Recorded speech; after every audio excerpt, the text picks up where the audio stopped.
네, 지금은 한국의 산불로 인해서 수많은 이들이 고통 가운데 있습니다. 미얀마도 마찬가지죠. 돌아갈 집을 잃어버렸고 삼터와 일터를 잃어버렸습니다. 심지어 사랑하는 가족들도 잃어버렸습니다. 고통의 시간을 보내고 있습니다. 돌아갈 곳이 없으면 우리의 인생이 순식간에 방황이 되어버립니다. 마치 엄마를 잃어버린 어린아이와 같은 그런 심정이 되는 것이죠.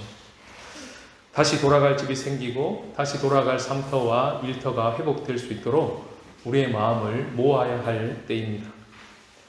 오늘 본문은 우리에게 돌아갈 집이 있어야 하듯이 우리에게 진짜 돌아가야 될 곳이 있다라고 말씀하십니다. 바로 예수 그리스도이십니다. 그분이 이 땅에 하나님의 나라로 오셨습니다. 그것이 내일 본문에서 주어질 것입니다.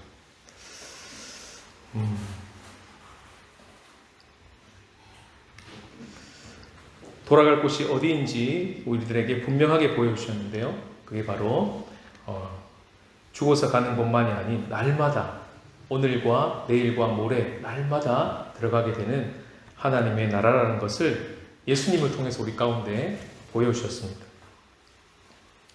그래서 그분께 돌아가는 삶을 날마다 연습할 수 있도록, 그렇게 누리며 살아갈 수 있도록 하신 것입니다. 그렇게 매일을 살다가 마침내 예수님께서 이 땅에 다시 오실 때 가지고 내려오실 완전하신 하나님의 나라를 우리는 기대하는 것이죠. 오늘 본문은 길 위에서 걸으시면서 예수님의 레슨이 계속되고 있음을 알려줍니다. 9장 51절부터 시작된 예수님의 레슨은 오늘에 이르러서 3교시가 시작되는데요. 1교시의 시작은 9장 51절 말씀으로 시작되었습니다. 승천하실 때가 이르렀음, 기약이 차감해 예루살렘을 향하여 올라가기로 굳게 결심하심으로 1교시가 시작된 겁니다. 2교시는 13장 22절에서 시작되었는데요. 예수께서 각 성, 각 마을로 다니사 가르치시며 예루살렘을 여행하시더니 하면서 2교시 시작입니다 하고 누가가 알려주는 것입니다. 그리고 오늘 본문은요, 3교시입니다. 누가가 그렇게 길 위의 이야기를 잊어버리지 않도록 3번에 걸쳐서 이정표를 만들어 놓았습니다. 그것이 오늘 본문 11절인데요. 다 같이 한번 읽어보시겠습니다. 시작. 예수께서 예루살렘으로 가실 때에 사마리아와 갈릴리 사이로 지나가시다가, 레슨의 내용이 무엇일까요? 우리가 2교시 끝에 배웠듯이 겨자씨 하나일 만한 믿음이 3교시 레슨의 주제입니다. 믿음의 크기를 키우려고 하지 말고 믿음의 내용이 얼마나 큰지, 믿음의 대상이 얼마나 큰지를 주목하라 하시고는 3교시로 넘어온 것이죠. 그렇다면 겨자씨 하나일 만한 믿음으로 산다는 것이 구체적으로 무엇입니까? 라는 질문에 주님이 이 사건을 들어 우리들에게 레슨을 시작하신 것입니다. 마지막 3교시 예수님의 레슨을 한번 경청해 보겠습니다. 첫 번째 메시지 다 같이 읽겠습니다. 시작. 믿음은 가는 것입니다. 이 말씀은 이미 우리들에게 알려주신 말씀입니다. 선 말씀, 후 사건, 가능성이나 결과를 보지 않고 그걸 보고 가는 것이 아니라 하나님의 말씀을 보고 가는 것을 이미 말씀하셨습니다. 14절을 다 같이 읽겠습니다. 시작. 보시고 이르시되 가서 제사장들에게 너희 몸을 보이라 하셨더니 그들이 가다가 깨끗함을 받은지라. 누가복음 5장에도 나병 환자가 깨끗해지는 기적이 나옵니다. 그때는요, 먼저 만지시고 고치셨습니다. 그리고 제사장에 가서 네 몸을 보이라 이렇게 말씀하셨습니다. 근데 오늘 본문을 보면 예수님의 치유 사건을 먼저 일으키지 않으십니다. 고쳐주지 않은 채로 그냥 말씀이 먼저 나가는 것이죠. 어떻게 해요? 제사장 앞에 가서 네 몸을 보이라. 그럼 어떻게 해야 됩니까? 아직 고쳐지지 않는 몸을 가지고 그대로 제사장 앞으로 가야 합니다. 어떤 마음이었을까요? 두렵기도 하고 진짜일까 싶은 마음도 들 수도 있고, 어떤 사람은 할렐루야를 외치며 힘차게 걸어갔을 수도 있겠죠. 그것과 전혀 상관없이 하나님의 말씀에 의지하여 우리의 마음의 온도가 뜨겁든 차갑든 의심이 있든 없든 상관없이 가고 있는 그 걸음을 주님은 믿음으로 보십니다. 그리고 하나님께서 역사하시는 것이죠. 보통은 보여주면 갈게요 그럽니다. 낫게 해주시면 헌신할게요. 그런데 오늘 주님은 다르게 말씀하십니다. 가면 보여줄게. 나를 따르면 낫게 해줄게. 순서가 바뀌어버렸습니다. 이것은 이미 우리들에게 말씀하신 바입니다. 말씀이 앞에 있고 상황이 전혀 요동치 않고 꼼짝 않고 있음에도 불구하고 단순하게 말씀에 의지하여 한번 가보는 걸음, 그것을 우리는 순종하며 매일 연습하고 있습니다. 마을에서 연합해서 걸어가고 있는 그 걸음을 멈추지 말라고 주님 말씀하십니다. 그러면 반드시 그 무형의 말씀이 우리의 마음에서 유산되지 않고 계속 머물러 있을 때 우리 눈에 보이는 유형의 말씀으로, 말씀이 현실화되는 것으로 경험하게 하시겠다고 약속하십니다. 지난주 운영위원회 모임에서 책 나눔을 했었는데요. 한 분의 나눔을 통해서 우리가 주목하게 된 그 책의 글귀가 있습니다. 문구가 이렇습니다. 이는 이제 나는 믿는 것이 아니라 본다. 믿음이 가르치는 바를 경험하고 있다. 이 은혜를 주시기를 원하시는 것입니다. 믿음은요, 가는 것입니다. 말씀을 의지하여 가는 것입니다. 두 번째 메시지는 다 같이 읽겠습니다. 시작. 믿음은 돌아오는 것입니다. 방향이 반대가 됐죠? 오늘 본문은 두 개의 이야기로 되어 있는데요. 첫 번째 이야기는 12절부터 14절까지가 첫 번째 이야기고 15절부터 19절까지가 두 번째 이야기입니다. 이 두 개의 이야기는 데칼코마니 아시죠? 미술 시간에 딱 포개면 똑같이 나오는 거 있잖아요. 그렇게 형식으로 되어 있습니다. 이렇게 딱 포개집니다. 10명이 했던 5가지 일과 경험했던 그 일과 한 명이 하고 경험했던 일이 정확하게 일치하도록 교차되고 있습니다. 그러면서 의도적으로 오늘 이 이야기의 핵심은 두 번째 이야기에 있다는 것을 가르쳐주고 있습니다. 믿음의 역사를 보았던 나병 환자 10명, 그 중에서 믿음의 역사만 보고 끝나지 않고 믿음의 대상을 향하여 돌아왔던 한 명, 그것도 사마리아 사람, 전혀 예상하지 못했던 그 사람 이야기죠. 15절 16절을 다 같이 읽겠습니다. 시작. 그 중에 한 사람이 자기가 낳은 것을 보고 큰 소리로 하나님께 영광을 돌리며 돌아와 예수의 발 아래에 엎드려 감사하니 그는 사마리아 사람이라.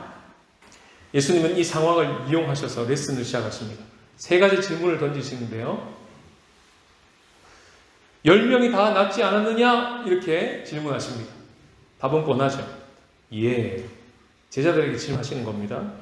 그 9은 어디 있느냐? 두 번째 질문이 나갑니다. 글쎄요, 주님 어디 갔을까요? 마지막 3번째 질문. 이 이방인 외에는 하나님께 영광을 돌리러 돌아온 자가 없느냐? 그리고 19절에 예수님이 구원을 선언하십니다. 그 돌아온 사마리아 사람에게 선언하시기를 19절과 같이 선언하시죠. 다 같이 읽겠습니다. 그에게 이르시되 일어나 가라. 내 믿음이 너를 구원하였느니라 하시더라. 아, 믿음에 대한 이야기였구나. 겨자씨 하나일 만한 믿음이라는 것이 실제로 어떻게 사는 것인지를 주님이 우리들에게 지금 레슨하고 있구나 라는 것을 알게 되었습니다.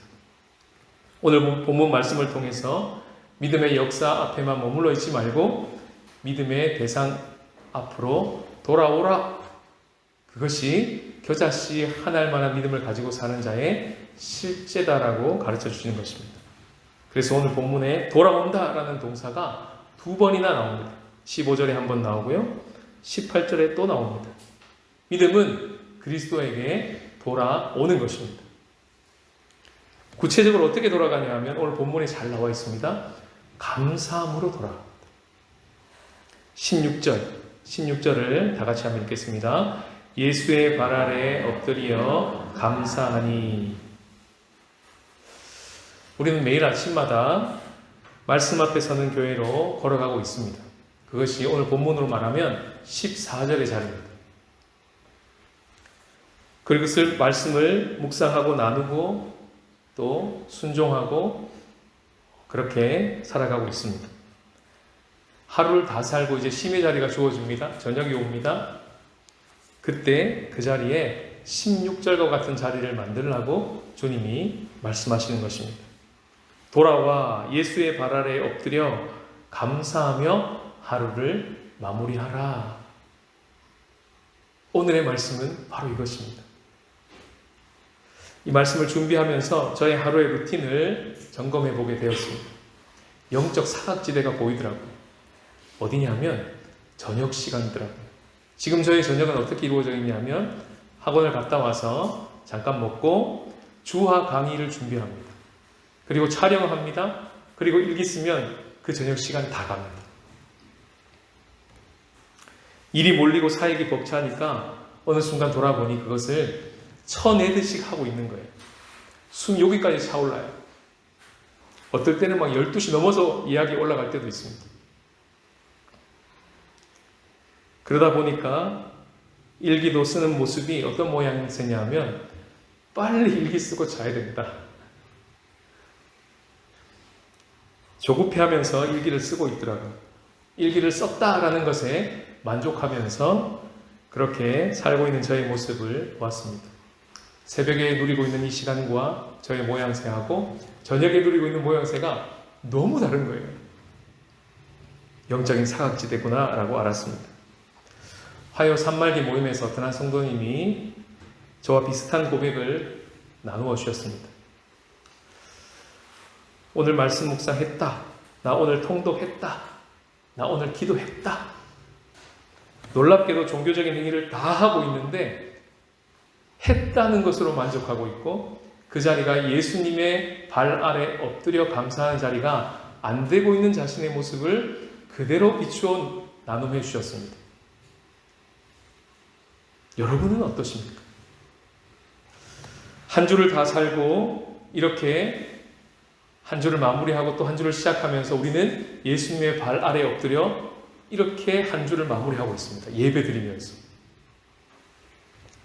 하루를 다 사시고도 이 모양이 나오십니까? 오늘 본문은 그 지점을 우리들에게 말씀하고 계십니다. 하루를 복귀하면서 아침에 주신 말씀에 나는 어떻게 순종했나?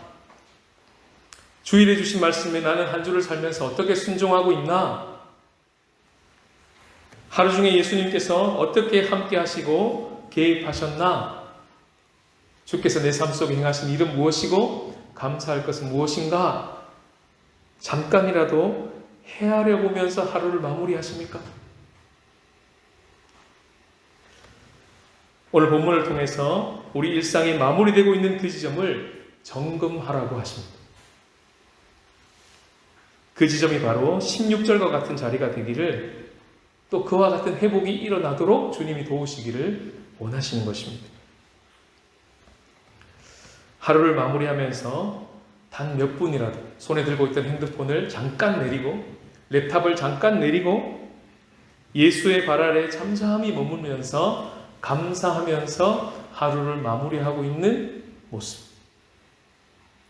그러면서 내일이라고 하는 하얀 종이를 다시 받아들 준비를 하는 그 마무리요. 감사라는 것이 진실로 우리를 예수께로 돌아가게 하는 쉽고도 빠른 놀라운 은혜의 방편이라는 것을 오늘 본문은 이야기하고 있습니다. 본문을 읽으면서 여기 이 주인공은 나병이 낳은 대박 사건이 벌어진 거잖아요. 그러면 저도 감사할 수 있겠습니다. 라는 생각이 문득 들더라고요. 우리 의 일상은 늘 똑같습니다. 평범합니다. 그런데 어떻게 맨날 감사합니까? 근데 그것이 속임이라는 것을 알았습니다. 마귀가 삼킬자를 두루 찾고 있는 이 시대에 아무 일 없이 평온하게 하루를 살 수 있다는 것은 놀라운 기적 중의 기적입니다. 감사 중에 감사합니다. 우리 일상은 평범하지만, 그것을 살아내고 있는 우리는 너무나 지극히 평범하지만, 우리 안에 함께 계시는 예수님은 너무나 비범하시기 때문에 그 주님이 지금도 오늘 본문에 보시면 갈릴리와 사마리아 그 경계를 지금도 돌아다니고 계시면서 한 예루살렘 줄 간 줄 알았는데 9장부터 시작했던 이 이야기, 여행 이야기가 17절에 왔는데도 불구하고 예루살렘은 한참 멀어져 보이는 아직도 갈릴리입니까? 아직도 사마리아 사입니까? 각 성과 각 마을을 구석구석 돌아다니고 계시면서 바로 앞에 있었던 그 지극히 작은 자를 실족시키지 말라 하시는 그 말씀대로 살고 계시는 예수님의 모습. 그분은 지금도 우리의 경계를, 우리의 사각지대를 찾아오셔서 지극히 작은 자를 회복하고 계신다는 것을 우리가 믿는다면 우리는 감사할 수 있습니다. 제자들 안에 예기치 않게 일어나는 사건들을 예수님은 오늘 본문과 같이 정확하게 해석해 주십니다. 알아듣기 쉽도록 설명해 주세요. 우리 삶에 시시각각 일어나는 그런 사건들에 대해서 예수님은 오늘 본문과 같이 말을 걸어오시고 해석해 주시고 우리에게 레슨을 멈추지 아니하시고 못 알아들어도 또 알려주시고 또 말씀하시는 예수님을 믿는다면 그 예수님 때문에 우리는 감사할 수 있습니다. 그래서 성경을 읽어보시면 좋은 일이 있을 때 감사하라 이렇게 되어 있지 않습니다. 뭐라고 되어 있습니까? 범사에 감사하라 이렇게 되어 있습니다. 무슨 말일까요? 무슨 일을 만나도 감사해도 좋다는 복음입니다. 왜입니까? 그 모든 일 가운데 주님이 함께 계시기 때문입니다. 그래서 무슨 일을 만나도 감사해도 좋다. 그것이 범사에 감사하라는 말이죠.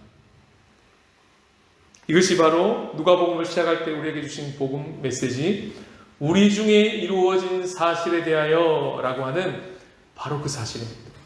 그 사실을 주목하고 있을 때 어떤 상황 속에서도 우리는 감사할 수 있습니다. 그것이 겨자씨 하나 안에 들어와 있는 DNA입니다.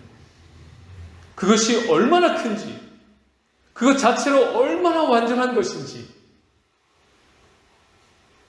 그 믿음의 대상이 얼마나 좋은 분이신지 우리가 알면 우리의 상황과 여건에 상관없이 감사할 수 있다고 본문은 얘기하고 있는 것입니다. 오늘 사마리아 사람은요, 믿음의 역사를 경험하고 거기서 멈추지 않고 믿음의 대상 앞으로 돌아갔습니다.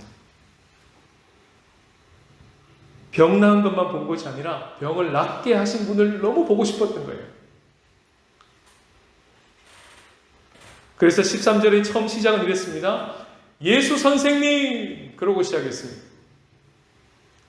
그런데요, 돌아와서는 하나님 주, 그분이 주가 되시는 것이죠. 그래서 15절에 보시면 사마리아 사람이 큰 소리로 예수님께 영광을 돌리며 돌아와 이렇게 하지 않고 놀랍게도 15절에 뭐라고 되어 있습니까? 하나님께 영광을 돌리며 돌아와. 18절에는요, 하나님께 영광을 돌리러 돌아온 자, 이렇게 소개합니다. 그 자가 뭘 본 것입니까? 하나님을 본 것입니다. 아, 저분은 단지 우리의 병을 고치러 오신 그런 정도의 분이 아니라 온 세상을 창조하시고 온 우주를 다스리고 계시는 하나님이신 분.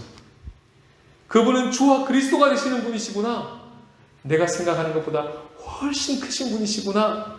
라는 것에 대하여 눈이 열린 것이죠. 이것이 우리가 감사할 제목입니다. 하나님을 알아가고 또 알아가고 더 알게 되는 거예요. 하나님의 하나님 되심을 알게 되는 것으로 말미암아 우리는 감사할 수 있습니다.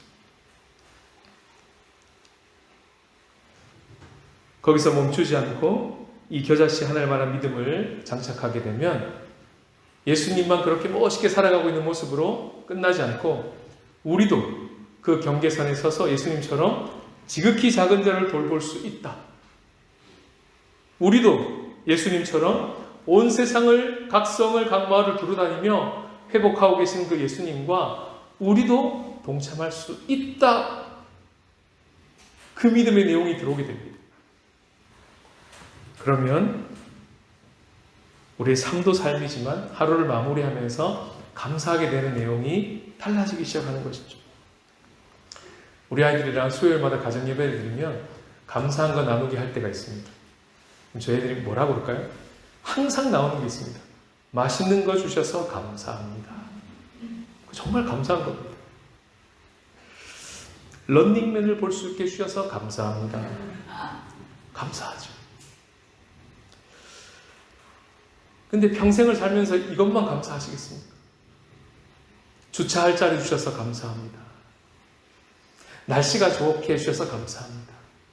그러면 날씨가 안 좋으면요, 주차할 자리가 없으면요, 런닝맨 못 보면요, 맛있는 게 안 나오면 감사를 못 하겠습니까? 거기서 주님은 더 나오라고 말씀하시는 겁니다. 진짜 감사해야 될 이유, 범사에 감사할 수 있는 이유는 그렇게 우리 눈에 보이는 현상을 따라 감사하는 정도가 아니라 그 현상보다 훨씬 크신 주님이 겨자씨 안에 만들어 놓으신 그 어마어마한 믿음의 내용과 그 어마어마한 믿음의 대상을 보고 있다면, 그분이 지금도 우리를 위해서 무엇을 하고 있는지가 믿어지고 있다면, 우리의 느낌과 경험과 보이는 시각에 상관없이 믿음으로 감사할 수 있는 것입니다.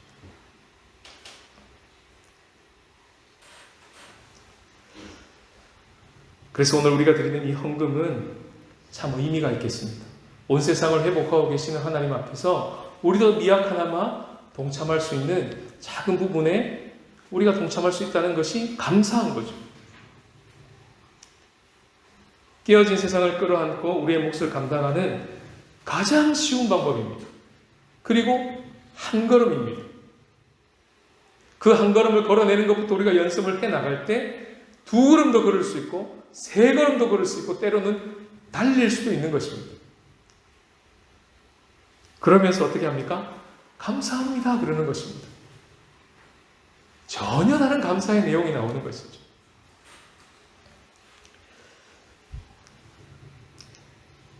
하루를 시작하면서 우리는 말씀 앞에 서서 예수님의 발 앞에 엎드리고 있는 시간들을 우리는 보내고 있습니다. 때론 잠도 오고 미숙할 때도 있고 느낌이 안 올 때도 있지만 그래도 순종하면서 하루하루 그 자리로 나가보고 있습니다. 오늘은 거기서 멈추지 말고 주님이 하나 더를 말씀하시는데요. 하루를 마무리하는 그 시간, 잠들기 바로 직전의 그 골든 타임,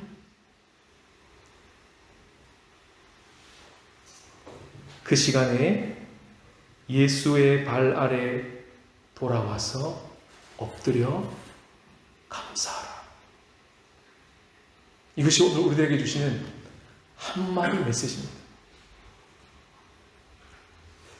그 말씀에 우리가 순종해 가는 한 주가 되었으면 좋겠습니다.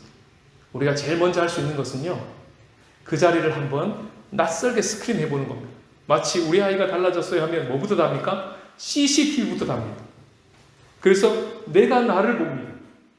우리가 집에서 어떻게 하고 있는지, 내가 아이에 대해서 어떻게 말하고 있는지 객관적으로 낯설게 우리가 우리를 볼 수 있도록 돕습니다.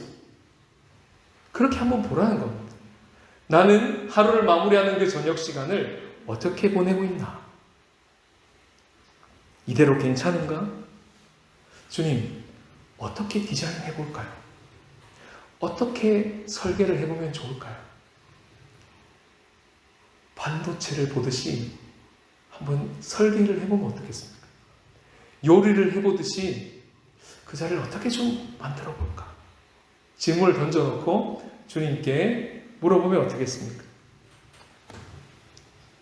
오늘 12절에 보시면 나병 환자 10명의 거리가 나옵니다. 어떻습니까? 멀리 서서입니다. 그런데요, 16절에 가니까 거리가 완전히 바뀌었습니다. 어디에 있습니까? 예수의 발 아래 엎드려 있습니다.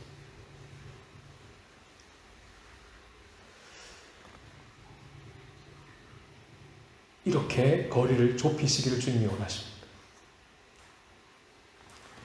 우리가 마땅히 돌아가야 될 자리가 있습니다.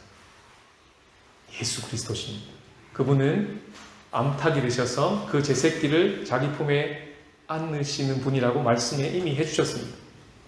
그와 같이 십자가에서 두 팔을 벌려서 우리를 초대하셨습니다.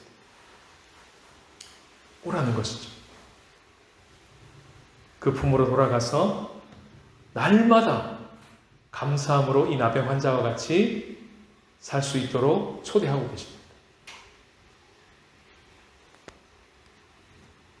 이미 주님께서 감사할 놀라운 일들을 행하고 계시기 때문에 우리에게 그렇게 말씀하시는 것이겠죠.